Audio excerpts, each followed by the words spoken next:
నేను మాట్లాడతాను ప్లీజ్ వినండి. ఎల్ఓపి గారు ఎల్ఓపి గారు ఎల్ఓపి గారు బ్రో 1 minute ఎల్ఓపి గారు చెప్తున్నాను కదా ఉండవా మీరు కూర్చోండి దయచేసి మీరు కూర్చోండి ఎల్ఓపి గారు మాట్లాడారు కూర్చోండి ఇది మంచి పద్ధతి కాదు ఎల్ఓపి గారు మాట్లాడుతున్నారు మీరు కూర్చోండి అరే ఎల్ఓపి గారు అర్థం చేసుకుని చేయండి.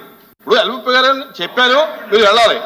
దయచేసి అపోజిషన్ లీడర్ గారు ఇప్పుడు ప్రతి ప్రశ్నలకి సంబంధించి ఎజెండాలో ఉన్న టైం 1 hour. మీరు అడిగే ఆ ఒక్క ప్రశ్నకే సుమారు అరగంట పైన మనం చర్చించడం జరిగింది. కూర్చోండి అది ఇంకా కాంట్రవర్సీకి పోతుంది. మీరు అడిగారు ఆయన చెప్పారు ఆయన అడిగిన తర్వాత మీరు కూడా చెప్పారు. అందుచేత ఆ ప్రశ్నకి ఇవ్వాల్సినటువంటి టైం కంటే చాలా టైం ఇచ్చాం. దాన్ని మీరు ఇంకా కంటిన్యూ చేస్తారంటే మిగతా బిజినెస్ ఉంది బడ్జెట్ మీద చర్చ ఉంది. మీరేం చెప్పదలుచుకున్నారు?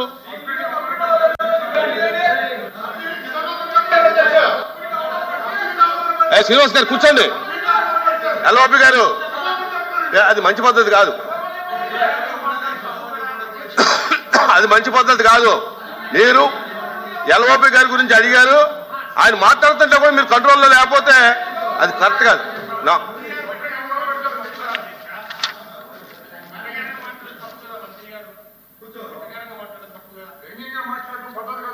కూర్చోండి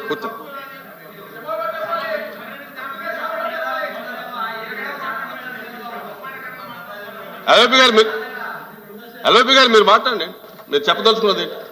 అధ్యక్ష మీరు ఆ ప్రశ్న గురించి కాదు కూర్చోండి. ఆయన ఏదో మాట్లాడుతున్నారు ఆ ప్రశ్న ఓవర్ అయింది. ఆయన ఏదో చెప్పదలుచుకున్నారు మైక్ ఇవ్వండి చెప్పండి మీరు చెప్పండి మీరు చెప్పండి. అధ్యక్ష మీరు ఇప్పుడు అన్నారు హాఫ్ అన్ అవర్ అన్నారు. మాకు హాఫ్ అన్ అవర్ కూడా అక్కర్లే. ప్రశ్నకి సరిగ్గా సూటిగా సమానం వస్తే మాకు అక్కర్లేదు. మేమేం ప్రొలాంగ్ అధ్యక్ష ఇటు సైడ్ నుంచి ప్రోక్ చేశారు అధ్యక్ష.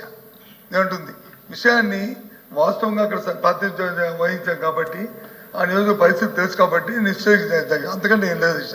అయినప్పటికీ కూడా ప్రభుత్వం నుంచి బాధ్యతగా సమాధానం రాలేదు కాబట్టి నిర్లక్ష్య ధోరణితో వాళ్ళు సమాధానం చెప్పారు కాబట్టి ఏదైతే చనిపోయిన వాళ్ళ గురించి హేళనగా మాట్లాడారు కాబట్టి దాని నిరసనగా మేము వాకౌట్ చేస్తాం